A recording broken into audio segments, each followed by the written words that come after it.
Hey everyone, and welcome to this explainer. I'm absolutely thrilled to have you here today. We're actually going to bypass the usual long introduction because, well, we need to dive straight into a massive scientific mystery. It's a mystery that's literally hiding in plain sight right on the screens we use every single day. So, if you want to understand the true state of our modern digital well-being, you are in exactly the right place. Let's get started. Okay, I want you to anchor this number in your mind for our entire investigation today, 7.02%. That is the weighted average prevalence of internet use disorder globally. Now, just to put that into perspective, when you apply a 7.02% rate to the entire global population that has internet access, we are talking about an absolute epidemic of digital struggle. It's huge.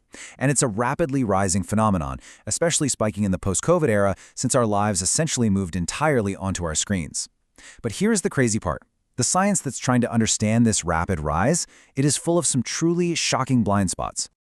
The foundation, defining the digital epidemic.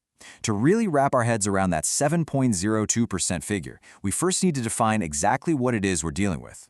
So, internet use disorder, or IUD, it's basically a giant umbrella concept.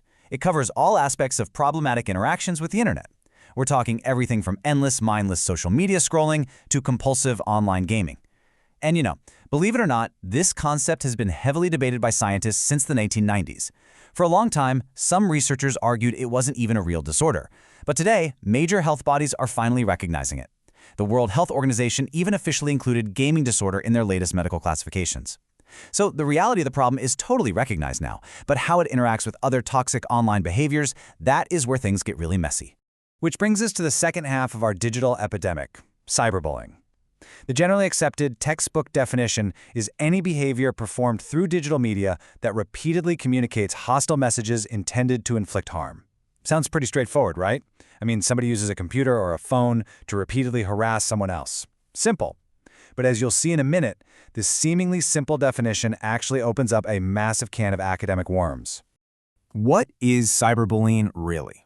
This right here is the first major roadblock of our explainer. Science is actually having a surprisingly difficult time just measuring and defining online hostility. Let's do a quick thought experiment. I want to ask you this.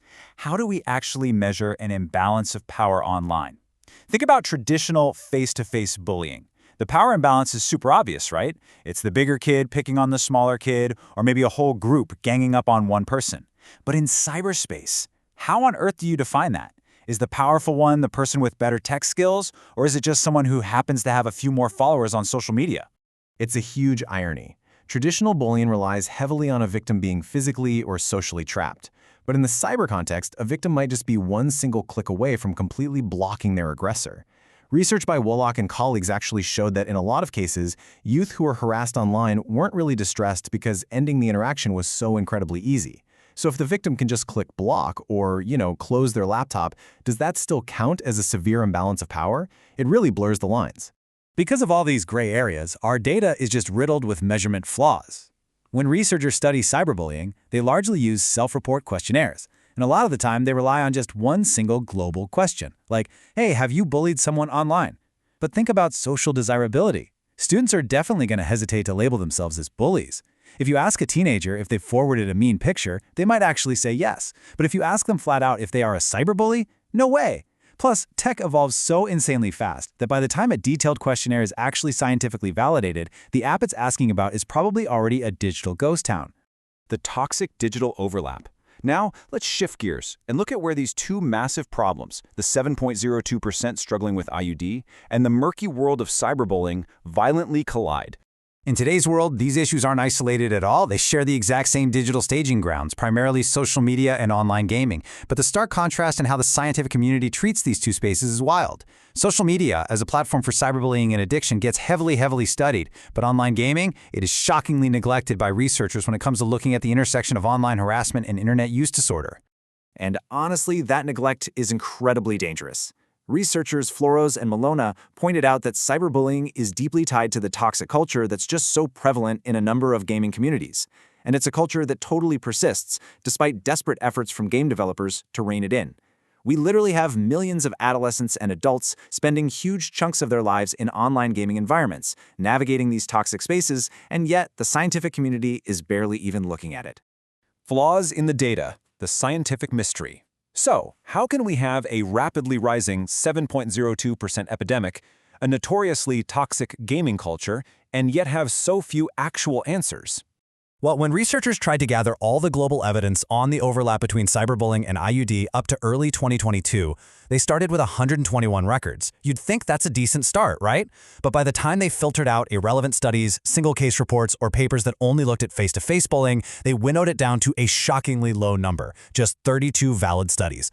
Out of all the scientific literature globally, they could only find 32 peer-reviewed studies directly cross-examining these two massive digital issues. That is mind-blowing. And here's the real kicker. Out of those 32 studies, the vast majority were just cross-sectional. That means they only took a single snapshot in time. You literally cannot prove what causes what with a snapshot. If we want to know for sure if internet use disorder causes cyberbullying, or if being cyberbullied pushes someone into an internet use disorder, we absolutely need longitudinal studies that follow the same people over a long period. But over almost 2 decades, there have been exactly 4 prospective surveys on this topic. 4! The whole field has basically been stagnant, relying on outdated snapshot data, which makes it totally impossible to accurately track or predict the rapid rise of this 7.02% epidemic. And unfortunately, the problems don't stop there. We have a massive demographic blind spot.